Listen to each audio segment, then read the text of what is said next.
I periodically I turn the TV on and I watch Jokic and that's why I like the Knicks and Mars last night. You know, they that pick and roll thing, this and that they got going on. You know, there's not too many. It's not there no more. You got Denver, and you probably got Golden State. Go Denver, guys. You know what I mean? That's you know, 5 or 6 teams are unselfish teams, but the rest of them, there's 30 something teams in the league, man. Come on, man. It looks like to me, it looks like AAU. It looks like AAU right now. All right, let me ask y'all this question. Hold on, real quick. I just really like to thank you guys because once again, Mr. Galloway just destroyed my next question. So I have nothing else left for you. I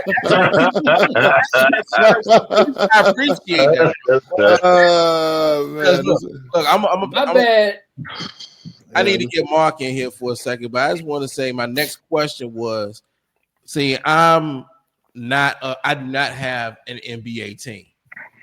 I am in the transfer portal. I mean, when Jordan left the Bulls, so did I, and I just been floating around teams. And I was going to ask you, gentlemen, to sell me on an NBA team that I can root for. But since you guys don't watch it, I can't. Well, my thing is, it's not even just the NBA team. See, the fans even different now. See, the fans back when I played, they went for a team. I like Golden State Warriors. I like the Sixers or whatever.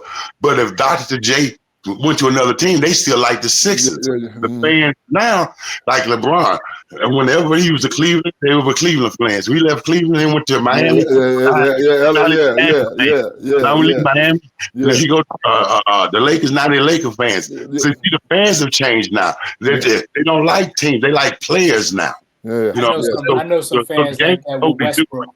You know, wherever Westbrook goes, they go.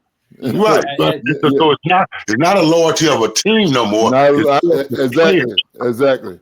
Yeah, and ever since then, it's like for other sports, if my Eagles lose, I'm having a bad week. If my Yankees lose, okay, I'm a little rough. I'm a little difficult to deal with. I don't have that NBA team that I can say that because honestly, I'm thankful for it. I don't have the blood pressure for number one. Yeah, but secondly, it's not worth it. Yeah, it's not worth it. I mean, you're already dealing with two for everything you guys have explained to me and explained to all of us. I can't find it in me to actually. It's understandable. But not think about it like this. But then let me throw this at you as well. Now, back when we played hard because we love the game. You got these guys now making 80, 90, 100 million, and now they also point shaving. You know what I'm saying? There's a lot going on. So they want even more money now. They get way more money.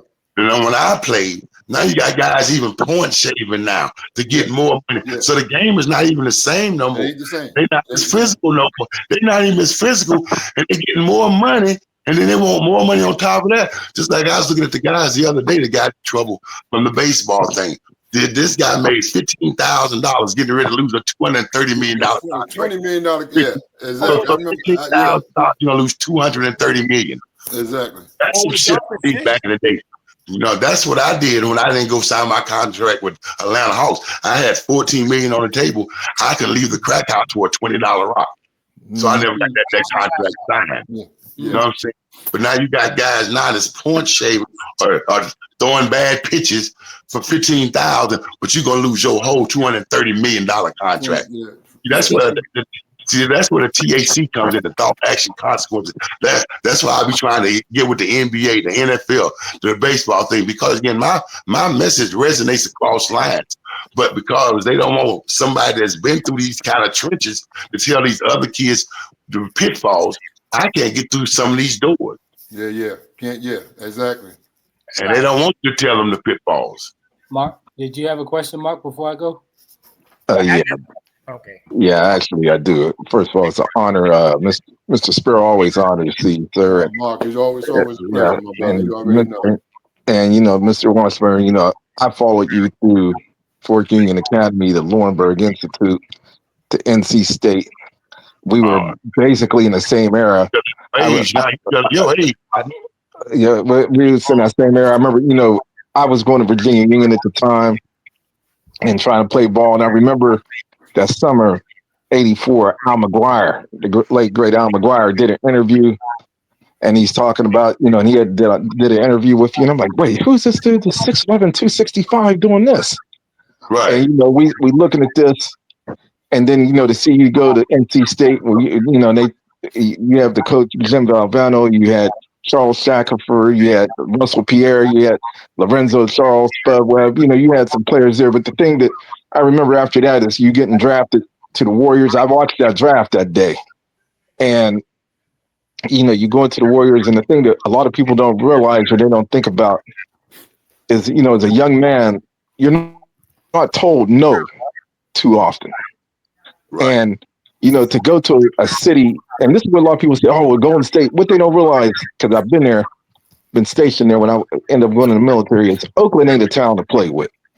And, you know, you go to Oakland, and people say, well, hey, you know, when he gets there, he's going to do this. But it's what amazes me is they don't realize you're sending a 20, 21-year-old kid out to a place that there is not very much sensitivity there.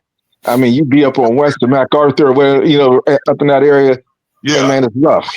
And, you know, and I remember I read an article where they said, well, hey, Greg Ballard's supposed to be like a mentor to him and go and help him, and et cetera, et cetera. But, you know, my thing to you would be, for all the great accolades you had coming out. Right. I felt like a lot of that, as far as when they say guidance, it starts back there. And as great as they can say, hey, the coaches, Valvano, and these, I always say, you know what, they prepare, you know, yes, they prepare you when it comes to being a player, but do they prepare you for life that comes along with that? Go ahead, But just because y'all were saying, when they put Greg with me, you got to understand. Greg was a married man, had a family out there and everything. I was a 20-year-old kid out there. So during the day, yeah, we could hang, but he had to go home at night. And that's when I wanted to get out and start moving around. So as Sparrow was saying, a lot of the, like now with the NBA, a lot of these teams look like college teams. You call it, there's no Asian mentors on that thing. When I went to, I had Joe Barry Carroll been in the league like 10 years. Jerome Whitehead, 10, 11 years. 10, 11 years. Purvis Short. All these guys have been in the league 8 to 12 years. They were grown men. Only young players on the team was myself, Sleepy Floyd, Chris Mullen. You know what I'm saying? And so with me, yeah, they put these older guys with me. They had to go home at night to be with their family. But at that 10, 11 o'clock, I'm just now getting myself ready to go out. So a lot of times when I was going to practice, I was just actually leaving the crack house, you know what I'm saying? Because I just stayed up all night getting high, going to practice. And then after practice, they put these old guys with me. Yeah, I could stay sober, you know, during the day because I was up all night. And then once they would leave, I would go do the same thing again. So it wasn't like what Greg was telling me wasn't helping. You know what I'm saying? The mentors they had were helping. It's just they were at the wrong time. I needed somebody to be with me at night. You know what I'm saying? Because especially in California, if you know, if you was in the Bay Area, you know, the women out there look good. There are a lot of things to do out there if you're in the safe area of town. Me, I was on Arthur. Like I said, I was off in the projects, not knowing anything about the Bloods and the Crips. You know what I'm saying? I'm around with all kinds of stuff. So, like I said, God had His hand on me. Because you know something? It's funny because when I got once I went in the military, I got, I was, got put in Oakland for a while. It was hard to maintain us. I mean, there was something. Hey, we running the Silks. We was going to the Palladium. I mean, we was out there. About that Palladium is right then. So I mean, it was hard to maintain us. So I can't imagine a young man the same age with money in his pocket. I mean, we had a little bit of change, enough to buy a little drink here and there. But I mean, to be in that position, and then the other thing that's weird that people didn't realize, they focused a lot of attention on you. Yeah. And they put a lot of attention on what you was doing. But what people didn't know in the background, Chris Mullen was having issues of himself. But it seemed like the league kind of safeguarded him. But it wasn't really that. He had a good agent, because see, if I had a better agent, I took the first thing smoking coming to me. I never did any agent search and stuff like that. See, when Chris went to rehab, he went the same time I went, believe it or not, but he went in on alcohol.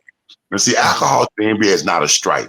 My dumb agent put me in up under cocaine, which gave me my first strike. See, he had people around him that knew the system. Yeah. You know, I didn't know the system, and actually my agency didn't know the system, because I was actually the first one that they represented, you know, going to the NBA. If I knew then what I know now, I would have never taken a new agent into the NBA, because again, you have to know this system to know all the things that you're going to run across and endure, you know, as a young man. Like I said, 20 years old, and like you were saying, East Oakland wasn't nothing to play with, but I'm walking through the projects not knowing nothing. I got $10,000 in my pocket, you know, I got a $30,000 watch on, $12,000 chain, maybe $30,000 cash in the car, you know what I'm saying? And I'm in the projects 3-4 in the morning. Dangerous. Wow. You know what I'm saying? And these cats allow me, they'll put me in an apartment, let me sit and get high, put security outside my door, which is just another dude that wasn't gonna let nobody in unless I want them to come in. And then that morning I get up and give everybody a little piece of dope, and I go to practice. You know, and so, but I never knew the danger I was in, bro. I never knew that danger though until years later. Yeah. That's what it do to you. Yeah, it'll tell you you're all right. Yeah, crack will tell you you're all right. I got you. Yeah. So, but like I said, the book is interesting. The book is going to tell you a lot of my ups and downs, a lot of streets I went through that I shouldn't have been on, and then a lot of situations I got out of. But again, if they want a good read, just get the book Out of Bounds. Also, you can get it from my website, which is CW Enterprises with an S, TAC.com. And with that, if you order the book from there, I'll send a signed copy with the book. Okay. Oh, okay. I definitely will do that. Just one more question I guess I would have. With the way the NBA is now, did they ever reach out to you to try to mentor somebody or talk to some of these young players because you know what, with the money these young guys are running into, one of the things I see that happens a lot is it's the women. I mean, they end up having kids all over the place, you know, and then now it's getting to a point where I think what people don't realize, I think Michael Porter's brother is getting ready to go to prison for point staving. And they got this situation with these guys now with Chauncey Billups, who may have just ruined his legacy. He's lucky he got elected to the Hall of Fame this year, because I tell you what, if he hadn't gotten in this year, I don't think he'd ever gotten in after this. They can still take it. They can take it away? Oh yeah, they can still take it. Well, you know what? I thought once you were in, I didn't know they could do that. But you know, you got to remember, Mark. They tried to take it away from Lawrence Taylor. They were talking about that at one point. I don't know if you remember that. Well, you know, the big thing with that is this is my opinion. When it comes to a Hall of Fame, your personal life, for me, it's your personal life. It's what you did. Yeah, how your personal life in that sport. What's different now, like I said, when I did speak to the NBA, I used to tell the kids, different than when I was in college to pros, is that now it's a business because now you're getting paid. But hell, I can't tell them that now, because now I have to tell the high school kids, once you go to college, it's a business now, because they get paid in college now. Getting paid, yeah. And so the biggest thing the two biggest things is, once the athlete first has to understand that they're now in a business, you know what I'm saying? That their body is their business. Yeah. You know what I'm saying? And so they have to maintain and take care of that for sure. And then two, they need to take a financial course, because yes, the NBA gives you a lot of money, 20, 30, 40 million. But in 20 years after you finish playing, what you going to have left? I'm looking at guys right now that played back in 2010. I see a kid, I just saw him on the other night out of New York, had 24 million. I only made 4 million the time I was in the NBA. I only made 4 million. But he's made 24 million, and he's back in the projects now. Back in the project. Oh, yeah. Sebastian Telfair. Yeah. There you go. Yeah. Yeah. Let me ask y'all. I got a question. Well, I ain't even got a question. I want y'all to give me Mr. James Sparrow and Chris Washburn. Y'all give me y'all top 5 mess ups of we shouldn't have gave you money in today's NBA with some of these athletes the way they act. You say, well, I can't do that because I don't know enough of the athletes. You said they don't follow, bro. Huh? Yeah. They don't follow the league like that. The only thing I would ask Mr. Washburn on that level, if they had NIL money, when you came out, right? Hell, you may not.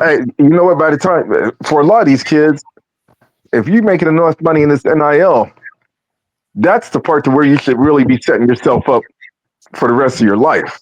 Financially, yeah. Yeah. And then once if you're blessed enough to go to the next level after that, that should be the money that goes for when you're done playing whatever you do. That money should never get touched because the amount of money some of these kids is getting with the NIL. Let me correct you on that. Shit, I got my NIL money where it was back then. You know, it might not have been legal, but I got mine.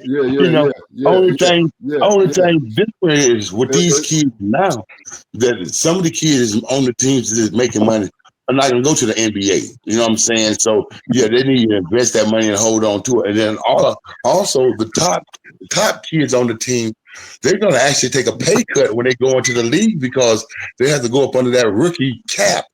And believe it or not, like a guy like Shedeur Sanders that made them $3 or $4 million while he was in Colorado, and the Manning boy made them millions and stuff.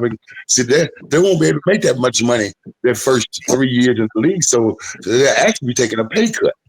You know, so again, in Shedeur Sanders' situation, like in Cleveland, if he performs, it helps him